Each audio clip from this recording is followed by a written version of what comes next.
So hello everyone, आज हम explain करेंगे द लेजेंड ऑफ टेई सोर्ड इमॉर्टल का एपिसोड 2। इसके फर्स्ट वीडियो का लिंक आपको डिस्क्रिप्शन में मिल जाएगा, तो आप वहां से चेक आउट कर सकते हैं। तो जैसा कि पिछले एपिसोड में हमने देखा था कि हाउ फैंग अपने फादर पर गद्दार होने का आरोप मिटाने के लिए बहुत मेहनत कर रहा था, लेकिन सुप्रीम एल्डर ऐसा नहीं चाहते थे। इसीलिए उन्होंने यून हाई सिटी के लॉर्ड मुरोंग के साथ मिलकर डोंग फेंग क्लैन पर हमला कर दिया। लेकिन फेंग हाउ के ग्रैंडफादर ने अकेले ही उनका सामना किया और अंत में वो भी डिमन क्लैन के 2 लोगों के सामने फीके पड़ गए। तो आगे बढ़ने से पहले मैं आपको बताना चाहता हूँ कि अगर आपने चैनल को अभी तक सब्सक्राइब नहीं किया तो प्लीज कर दीजिए, ताकि हम ये चैनल कंटिन्यू कर पाएं। और अभी तक आपने हमें जो प्यार और सपोर्ट दिया है उसके लिए हम आपका दिल से शुक्रिया अदा करते हुए वीडियो को शुरू करते हैं। तो हम देखते कि फैंग हाउ को उसके ग्रैंडफादर पर आई मुसीबत का एहसास हो चुका था, इसलिए वो अपने फादर से कहता है कि मुझे उनकी मदद करने के लिए जाना होगा। तो उसके फादर अपनी मैजिकल पावर से एक सोर्ड पपेट को क्रिएट करते हैं और कहते हैं कि तुम डेविल रेस का मुकाबला अकेले नहीं कर पाओगे, ये सोर्ड पपेट तुम्हारी मदद करेगा। तुम्हें बस अपने ब्लड के साथ इसे पेयर करना होगा,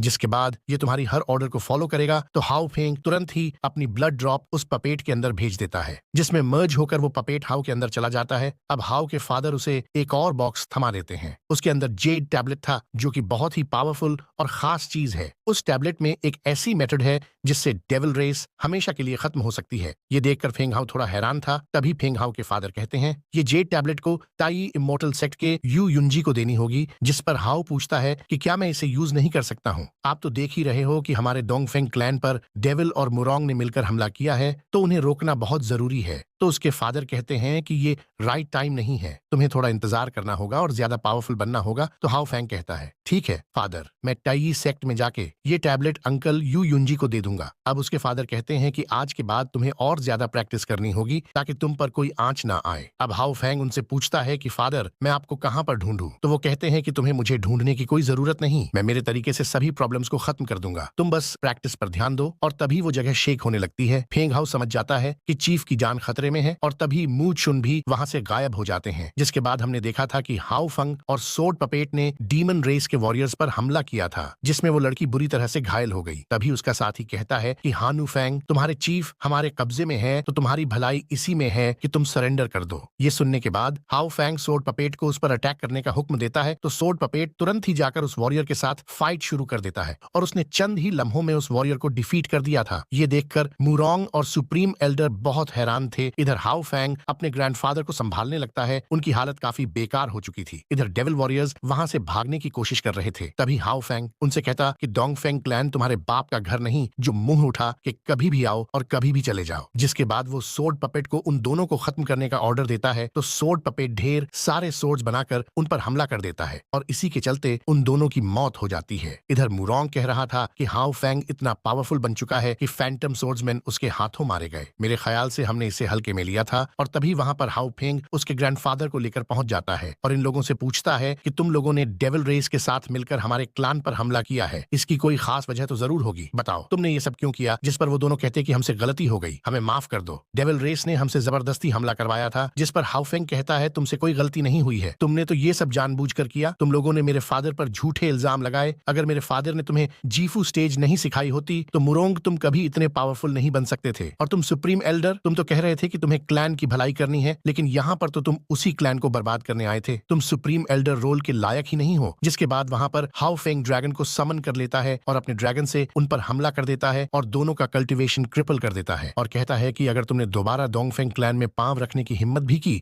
तो अपनी जान से हाथ धो बैठोगे। ये सुनकर मुरोंग तुरंत ही अपने सारे जहाज लेकर वहां से भाग जाता है। साथ ही सोर्ड पपेट भी वापस हाउ फेंग की बॉडी में चला जाता है। हाउ फेंग देखता है कि चीफ की तबीयत बहुत खराब है, तो उन्हें मैंशन में वापस लेकर आता है। वहां पर म्यूचू उन्हीं लोगों का वेट कर रही थी। वो पूछती है कि तुम लोग ठीक तो हो ना? जिस पर हफ हैंग बताता है कि मेरी फिक्र मत करो, फिलहाल तो चीफ थोड़े घायल हो चुके हैं। अब चीफ हाउ फेंग से पूछते हैं कि तुम्हारा अगला प्लान क्या है? जिस पर वो बताता है कि मैं टाई इमॉर्टल सेक्ट जाने वाला हूँ, मेरे पास इमॉर्टल असेंशन टोकन है जो मुझे यू युंजी को देना है, साथ ही मैं वहीं पर प्रैक्टिस करना चाहता हूँ। आज हमारे क्लैन पर डेविल रेस के 2 मेंबर्स ने हमला किया, ये कोई इत्तेफाक तो नहीं हो सकता। शायद वो लोग मुरोंग की इमॉर्टल सेक्ट से पहले ही मिले हुए थे, तो उनका मुकाबला करने के लिए मुझे बहुत प्रैक्टिस करनी होगी। फिर अंकल यू युंजी के साथ मिलकर मैं डेविल रेस के साथ फाइट करूंगा। तो चीफ कहते ये प्लान बिल्कुल सही है, तुम्हारे पास ज्यादा वक्त नहीं बचा, तुम जल्दी से टाई सेक्ट के लिए रवाना हो जाओ और तभी उस असेंशन टोकन से एक रोशनी बाहर चली जाती है, जिसके बाद हमें ताई माउंटेन पेविलियन का सीन दिखाया जाता है, जहां पर हम यू युंजी को देखते हैं, जो कि ताई इमोर्टल सेक्ट का सोर्ड इमोर्टल है और हाउ के फादर मुशान का अच्छा दोस्त भी। तभी उनके सामने असेंशन टोकन आ जाता है, जो उसे हाउफेंग का नाम दिखा रहा था। साथ ही वहां पर जंग बाई सन भी मौजूद था, वो भी ताई इमोर्टल सेक्ट का ही कल्टिवेटर है। वो पूछता है कि क्या बात है, ये टोकन किसका था, जिस पर यू युंजी बताता है कि ये हमारे दोस्त मुशान का मैसेज था, उसने हमें डेविल रेस के खिलाफ फाइट करने के लिए बताया है, लेकिन मैं मुशान को ढूंढ ही नहीं पा रहा हूँ, पता नहीं वो अभी कहाँ पर है, मुझे कुछ दिनों के लिए ताई इमोर्टल सेक्ट को छोड़ना होगा। जिस पर जियांग बाई सन पूछता है कि मुझे यह तो बताओ तुम जा कहाँ रहे हो, जिस पर यू युंजी कहता है कि मैं डोंगफेंग क्लैन जा रहा हूँ। मुशान ने बताया कि शायद डेविल रेस को हराने का रास्ता उसे मिल गया है और उसने मुझे उसके बेटे हाउ फेंग को प्रोटेक्ट करने की जिम्मेदारी भी सौंप दी है। तो जियांग बाई सुन कहता है कि मुशान के साथ 6 साल पहले क्या हुआ था, इस बारे में हमें उसने कुछ भी नहीं बताया